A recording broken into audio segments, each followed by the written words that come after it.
Welcome back, everyone. This is a great Thursday and a great Adventure Box podcast where we talk about the man himself, Sargon of Akkad. You're like, who the heck is that? Well, we're going to tell you about it in this Adventure Box podcast where we talk about ancient Mesopotamia. This is brought to you by Historical Conquest. Yes, as you can see in the picture, in the video, Historical Conquest is the mother company that actually puts this podcast together. And thanks to them for putting this together, allowing me to do this, and also for all those that are buying the curriculum, the Adventure Box podcast box. These guys back here, these are our crafts box. Every month, there's a new one that comes out. This month, the text is on ancient Mesopotamia. Crafts are ancient Mesopotamia.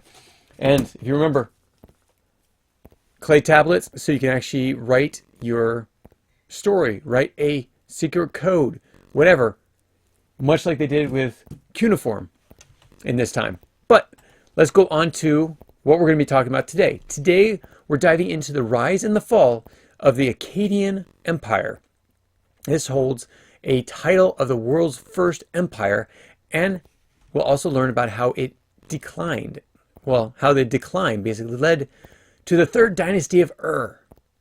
Now, we actually talked a little bit about Ur-Nammu, or the code of Ur-Nammu, last time. And this is, I was a little bit premature by telling you, premature in the sense of I shouldn't have told you that until this time, but it had to do with basically what we were learning the time before with the written law, or written communication, which created written law. But now we're going to go to the Akkadian Empire, which is actually before before the Ur-Nammu. And let's talk about the Akkadian Empire. So one other thing, this period of history shows the incredible achievements and challenges of early civilizations shaping the future of governance and empire building. So this is the first empire. Let's give you a map. So let's go to the map. And I know I forgot about it last time. I was going to tell you about this activity you can do to learn cuneiform. Cuneiform is the written language. Go to myteacherbin.com /games/cuneiform/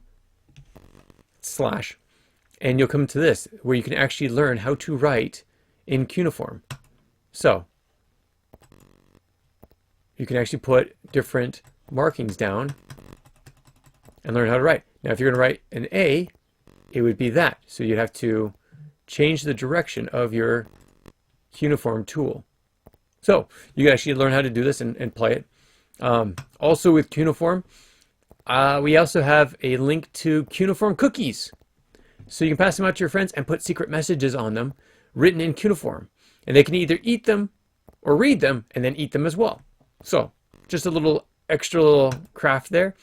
And we also teach you how to write in cuneiform as well. We have a nice little write-up of how it is actually written. So those are things I forgot to tell you about actually last Thursday, so almost a week ago.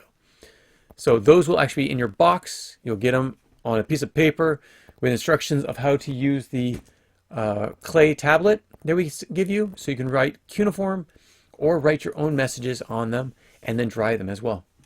Okay, now going back to the Akkadian Empire. This is the creation, the start of Sargon. Sargon isn't a conqueror. He is not a leader. Well, he's a leader, but he's also a conqueror. His task, his desire, is to take over a large portion of the land, the area. So, yes, so I'm showing here in this picture, this map, Iraq. Now, let's go back to a picture that we had last time. The picture is of Umma, basically. This is basically Mesopotamia in its early stages. You have Kish, the city of Kish, city of Uruk, Lagesh, and there are a few other ones that are around by. And then you also have different groups as well that are here as well. Now, when it comes to, and I was right, I was wrong. Tigris is actually right here. I think I was saying over here, last week, or not last week, a few days ago. Now the Tigris is over here, so it's between. So this is all Mesopotamia. Even Elam was actually part of Mesopotamia. Okay, now Sargon. Who is he? I got a picture for you. This should show you exactly who he is, or at least what he may have looked like. This is his burial mask. His burial mask was found a long time ago, and I don't think the people that found the burial mask or buried him were very happy because they blew out one of his eyes. I'm just saying. It's interesting. But what they think he would have looked like is something like this. Ooh, whoops. Click on the picture. It's not showing my pictures. Okay. Let me show you with this picture. This would be what Sargon would look like if he was alive today. This is just a replica. They don't know exactly what he looked like, but this is the closest they could come to what he may have looked like, at least from the side. Now, Sargon, also known as Sargon the Great, this is like most conquerors are giving the Great because they're so the Great. You have Alexander the Great, and many others because of conquering and their greatness because of it. He rose to power around 2334 BC. He established the Akkadian Empire, but he established it from where? He established it from, close this one because we've already seen it, Akkad, right here. Again, his name is Sargon of Akkad. So Sargon created the Akkadian Empire from this small little area. Now remember what we were talking about. You have rival cities. Uruk would have attacked Umma, would attack Lagesh, would have attacked and created its own empire. Small little empire. Would have. But it was back and forth, back and forth. No one ever fully took over any of them until Akkad came around, took over Kish, took over all this area. He didn't stop there. So the next picture, whoops, let's bring back the first one, or the other picture. There we go. This is what the Akkadian Empire looked like. So if you look here, this is the empire of Lagalazagesi of Umma. So Umma, that would actually form afterwards. But the Akkadian Empire, this is the Akkadian Empire. And then the Akkadian campaigns stretch all the way over to Cyrus, the island of Cyrus. So they stretched pretty far and also came down into Persia, or what would be called Persia, and the Zagros Mountains. And so they stretched out all over this area because this is where the cities were. They stretched out to as many cities as they could. Akkad is right here, and it expanded. Now the empire was just in the orange area, which is basically Mesopotamia. The campaigns were where they reached out to try to take over, and didn't, because their empire did not go past this part right here. Okay.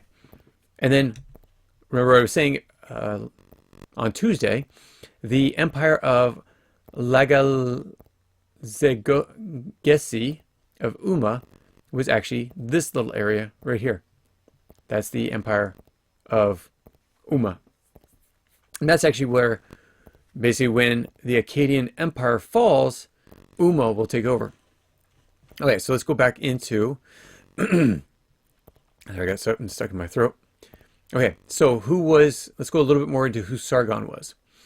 He established the Akkadian Empire by conquering the Sumerian city-states. These were all the Sumerian city-states. I know we say it's the empire of Lagalazegesi of Umma, but these were actually known as the Sumerian city-states first. And so Uruk, Lagesh, Kish united them under one centralized rule. Now, the legend, this is according to legend, Sargon was born to a humble family, placed in a basket on a river, and later discovered. I'm going to let you actually find the the rest of the story. But very similar to Moses in the Bible, right? That's an interesting little connection there. But that's what Sargon's legend is. Again, who knows? And I actually don't even know where that legend came from. So it might have been in written tablets, or it could be something that someone says now. We don't know. But he achieved so much with the empire because he was able to unite not just the Sumerian city-states, but grow his influence through what would become Assyria, Babylon. These were all civilizations that would come after Sargon. So Sargon was the first. Now, the Akkadian Empire stretched from the Persian Gulf, which is right here, Persian Gulf. Again, I was telling you this yesterday. My dad actually served in the Persian Gulf during the Persian War because he was in the Coast Guard and he trained the Navy on how to patrol to keep the coast safe. Now, it also reached, again, his campaigns. His empire actually stayed fairly smaller up to Syria, but it also, the campaigns included Iraq, again, because Mesopotamia is in Iraq, Syria, and parts of Turkey, and even Iran. So if we go to our map now, let's see, go to our map, you have Syria, you have Iraq, you have Iran, which is over here. Of course, they came down into Iran, and Turkey, which is right here. So that's a pretty good amount of space. And also Cyprus, which is an island on the Mediterranean Sea. Okay, so cultural things. What are some cultural things? Akkadia, or the Akkadians, became dominant language, replacing Sumerian. So Sumerian is what the spoken language. Cuneiform was the written language, which actually stayed. It was still cuneiform afterwards. But Sumerian was actually the spoken language until the Akkadians came in and dominated the language with Akkadian language. And also the administration changed and the culture changed because, of course, when somebody takes over, they're going to change the administration. You can't have the old rulers in there when you're supposed to be ruling it. So you put your own people in to dictate while you're gone. Because again, Sargon was far away. And this time spanned within like 200 years. So also to note that so Sargon encouraged trade and connecting Mesopotamia with regions as far as India, or the Indus Valley, and Anatolia. Where is Anatolia? I don't even know if that's Anatolia. Oh, Turkey. Yeah. Sorry, I knew that. So up to Anatolia, Turkey, which would be that far out. So from Anatolia to Iran, that's just how far, or actually to the Indus Valley, that's how far his strength was. And Indus Valley actually comes down to Pakistan. Pakistan, India, Afghanistan, these are the Indus Valley civilizations or countries. Iran, right here, was not part of that. Well, okay, they were partially part of the Indus Valley, but they were right here. Okay, so going further, governance. Let's talk about governance. Sargon centralized power. He took all these cities that govern themselves and said, you're living under my rule. Funny enough, I don't know if we actually have his laws, his written laws. How did this happen? How do you keep track of your rule? You have people that you delegate to run your countries, your city-states that you're not over, that you're not there at the time. But also, how did he standardize the weights and the measurements? How about the taxation system? I mean, did one city have one and one city have the other? Did the rulers have a quota that they had to fill? And then they had to make sure that Sargon got his taxes back, the amount of money that they were claiming for the Akkadian Empire.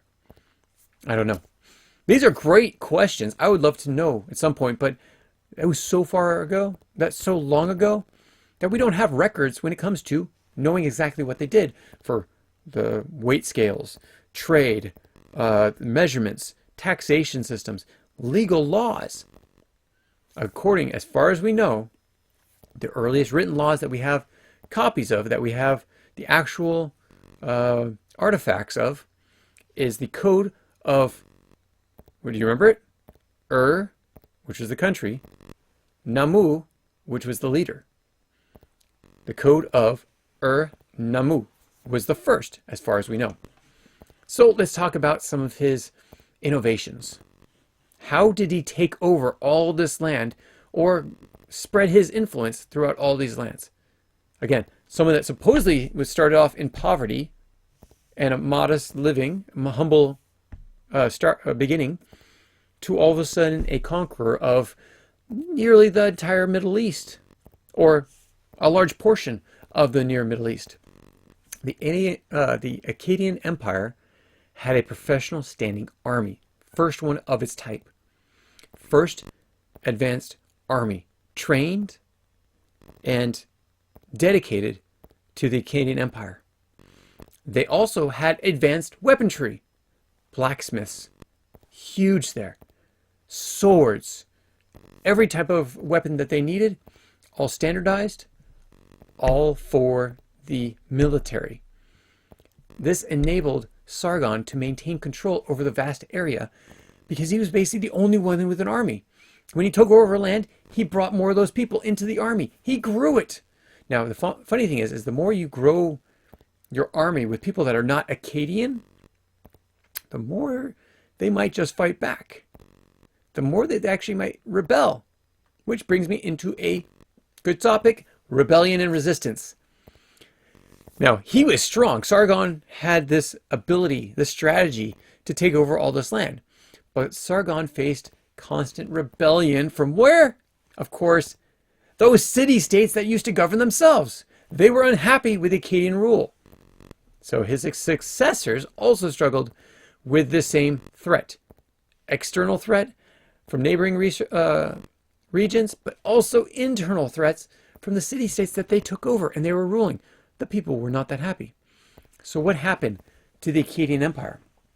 Okay, let's first rule out the first thing that people talk about is the environmental and climate that would have happened. Okay, so the climate, did it really change? No. Now, did they have droughts? Yes, they had droughts. Did they have droughts before him? Yes, they had droughts before them. Was it cyclical? Yes. Was there a cycle? Yes. But around 2200 BC, the crops failed. The water, there was a shortage. The food, there was a shortage. What did this cause? Social unrest. The empire became increasingly unstable. One due to, of course, rebellion. We talked about that. Rebellion is the fastest way to get your country to fail. Rebellions in the city-states, you can't control them if they're rebelling. You can show by example and kill a few people. But since your army is being spread out between all these different areas, and they're mixed with people from all these different areas, you're going to lose in the end. It's pretty darn hard, not logical, that all those people will stay loyal to you if all of a sudden there's rebellion in their own cities. So yes, you could take your army from people from, say, Ur, and send them all up to Turkey. That means all the people from Ur would not be there when the rebellion happened. And all those people from Akkad would go down to Ur and make sure that they were following the rules. So those are some ways. Remember, when the Assyrians come in, and we'll talk about this later on, or we already talked about it a few times when we were talking about ancient Israel. When the Assyrians came in, they distributed the Jews from the kingdom of Israel all over their kingdom, everywhere in the kingdom, so that they couldn't rebel and fight back, which is probably something that Akkad did not think about at the time. He didn't have any examples. He was the first. He was the very first emperor over an empire. So another one, invasions by they're called the Gutians. The Gutians is a group of mountain tribes. They invaded Mesopotamia around 2150. Now, where did they come from? Let's see if I can see it. Oh, you can't see it. There is a group of mountains right here. These are called the Zagronos. Zagronos mountains. I think it was Zagronos. Actually, I got a better picture of it. Yeah, Zagros mountains. So these mountain tribes came down into Mesopotamia, taking advantage of the weakness of the Akkadian state that was caused from the drought, but was also, and that's probably why they came down, because there was a drought, they needed food, they were going to attack, but also the internal struggles and their neighboring countries that were trying to take them over. So they disrupted trade and governance, further accelerating the demise, the decline of the empires, the Akkadian Empire. Okay, so Akkadians also controlled, their control was fragmented, and the city-states, like Lagash, briefly gained independence. They fought back. Now, they fought back. Let's see if it's going to come up. Nope, not that one. Yes, here we go. And that was what created the Zagesi of Umma. This was a region, but it was also became an empire and was taken over by Sargon. So it ruled about 2350 BC, and 2334 is when Sargon started his attacks. So it was only there for about 16 years. But afterwards, it also came back. So this area became its own region again. And because of the failures of the Akkadian control, Lagash got his independence. Would soon later get independence.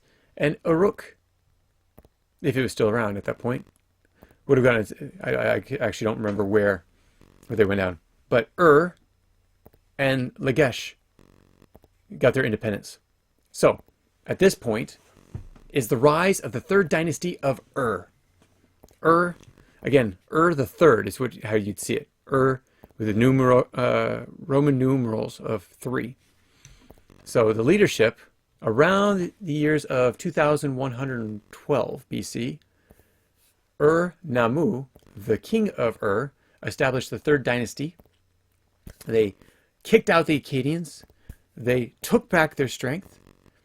And he reunited much of the southern Mesopotamian city-states, bringing stability after the chaos of the Gutians in their invasion.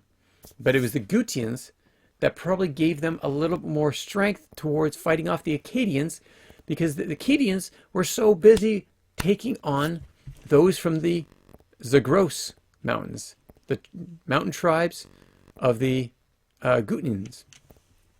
So he united these areas. So he was basically taking back Lower Samaria.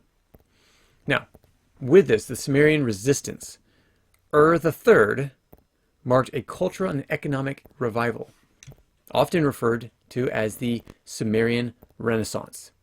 The Sumerian language was restored as the official language. Sorry, my nose is itching. Even as Akkadian remained widely spoken. So, of course, you start speaking Akkadian, and people are saying, we're going to go back to Sumerian. You're like, well, I was just taught Akkadian, and who knows if the Akkadians are coming back. So they started speaking both. Much like in the United States, there's a lot of areas that speak Spanish and English, even though English is the official language. Let's talk about some other things. Because Ur-Nammu, the king, had taken over all these lands, he said, okay, now we're going to set up some laws. Okay, you're going to set up some laws. This is 300 years before Hammurabi. Why are you going to set up laws? Why are you going to write down laws? Well, for one thing, we talked about it before, fair treatment, punishment. We want to make sure everyone knows that if you do this, you're going to be punished by this. Doesn't matter who you are, this is how it's going to be. And there's going to be fines.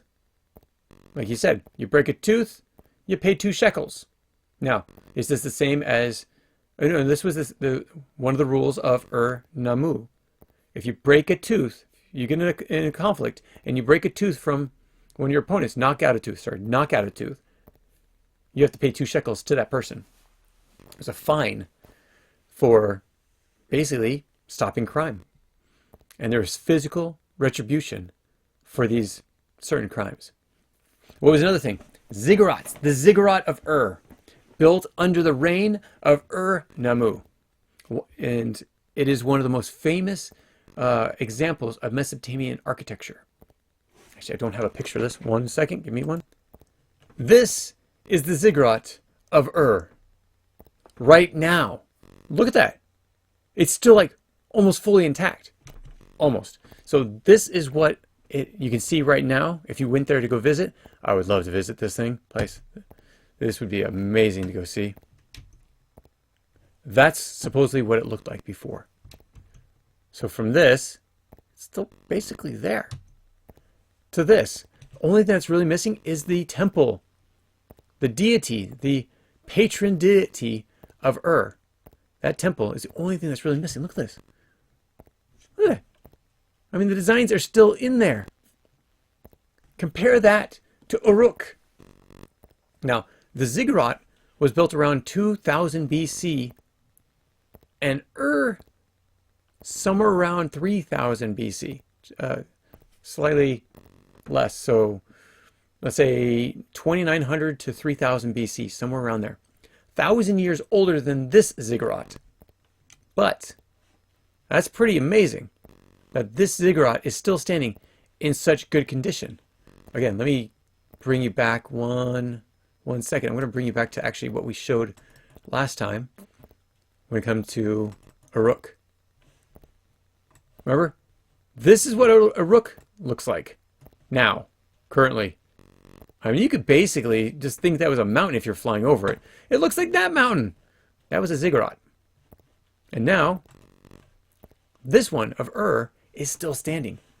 So a little bit more advanced, of course, and also probably longer maintained as well. Okay, so the ziggurats were a very important part of the worship of the people of Ur. Let's see, economic reform. Ur III, his code was basically standardized when it came to trade, taxation, land distribution, creating more effective economy, all these things. But he did actually have some challenges. Now, let's go back to that other image. I know we're going back from image to image to image, but this is very important. So Ur is right here. He was basically controlling this area. Alam is the new one. The Alamites. This is one of the challenges. A neighboring group posed a constant threat. These were the Elamites, but also the Amorites, a nomadic people among that migrated around Mesopotamia. They came and attacked as well. I can't say where they're from because look at that. They're nomads. Tomorrow it's here. The next day it's here. The next day it's here. The next day it's here. They were all over the place. But the Amorites also attacked Ur multiple times. Okay. And no, sorry. They didn't attack. I'm wrong. They didn't attack. They migrated into the area. So you're like, oh, that's not bad. What happens if you start migrating too many people into your area? They become overpopulated. They become overpopulated, that group, they end up taking over, right? Okay, so by 2004 BC, Ur III fell to the Amorites. Amites. Elamites. Wow, Elamites. But it contributed to Mesopotamian culture and governance continuing to influence in the region. So they basically merged their empire. So what are some of the key takeaways? Really fast. The Akkadian Empire, started by Sargon, was the world's first empire, growing empire, taking over different countries and people, and united this diverse people under a single government, a centralized government. Now, with every centralized government that's taken over in this way, where there's one ruler and dictates everything, he's taken out. And there's a decline of that environment, that empire, and Ur III comes up in his place, ruling out of Ur, until the Elamites, there we go, Elamites and the Amorites, well, Elamites start taking over and the Amorites start moving in. So a lot of things happening in today's podcast. But one more thing I want to talk about, I want to give you your interactive question today. Okay, so the interactive question for today, if you were a leader like Sargon or Ur-Nammu, how would you ensure your empire or dynasty lasted longer? How in the world would you keep them under control? How would you keep them united? How would you keep them from rebelling? What challenges would you focus on solving first? So there you go. If you were a leader like Sargon or Ur-Nammu, how would you ensure your empire or dynasty lasted longer? And what challenges would you focus on solving first? Thanks so much for joining us on this great Adventure Box podcast day. Can't wait to talk to you. Let's see, it's Thursday, so next Monday. Have a great weekend. Take care. Bye-bye. If you have any comments or questions, add them to the comments below. Otherwise, we'll see you tomorrow, actually. Take care. Bye.